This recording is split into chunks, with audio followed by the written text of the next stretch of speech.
শোনেন, ইসলামী আন্দোলন বাংলাদেশ, ইসলাম প্রথম নাম হলো ইসলাম শব্দের অর্থ শান্তি।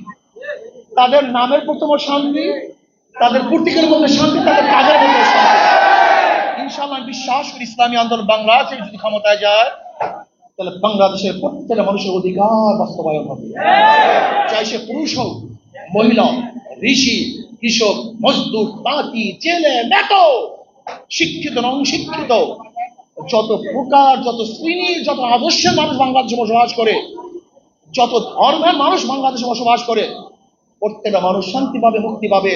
ইনশাআল্লাহ আশা করি এই ইসলামই একমাত্র শান্তির এবং মুক্তির গ্যারান্টি দিতে পারে, অন্য কোনো আদর্শ মুক্তি এবং শান্তির গ্যারান্টি দিতে পারে না। আসুন আমরা সম্মিলিতভাবে সর্বোচ্চ ত্যাগ করি, ইসলামকে ক্ষমতায় নেওয়ার জন্য চেষ্টা করি।